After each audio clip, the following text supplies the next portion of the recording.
வணக்கம் நண்பர்களே. இன்றைய நாம் விலங்குகளுக்கும் பறவைகளுக்கும் உணவு அளிப்பதால் கிடைக்கும் பலன்கள்.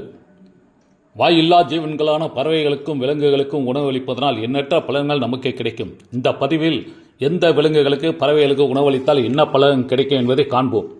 ஆமைகளுக்கு உணவளித்து வந்தால் செல்வ செழிப்பு பெறும். காகங்களுக்கு உணவளித்து வந்தால் வாழ்வில் கஷ்டங்கள் துன்பங்கள் வராது.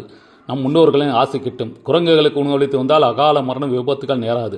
நாய்களுக்கு உணவளித்து வந்தால் நவகிரக தோஷம் நீங்கும். நம் வாழ்வில் உண்டாகும் தடைகளும் துன்பங்களும் நீங்கும். பசுக்களுக்கு உணவிட்டால் கடவுளின் அருள் உண்டாகும். நம்முடைய கர்மவினை நீங்கி செல்வ செழிப்பு பெருகும்.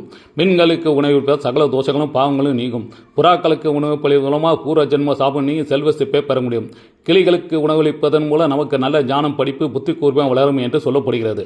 மயில்களுக்கு தானியங்களை உணவளிப்பதால் காம குற்றங்களில் இருந்து விடுபடலாம்.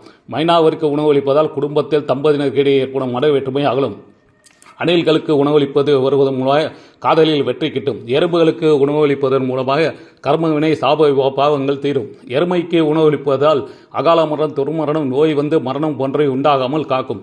குதிரைக்கு தொடர்ந்து உணவளித்து வருவதன் மூலம் நம்மை செல்வந்தரனாக்கும். ராஜ வாழ்க்கை தரும். அரசியலில் வெற்றியை தரும். யானைக்கு உணவளிப்பது 16 செல்வங்களையும் ராஜபோக வாழ்க்கையும் அரசியலில் வெற்றியையும் தரும் என்று சொல்லப்படுகிறது.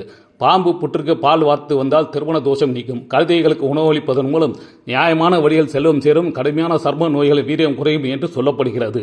இது போன்ற பல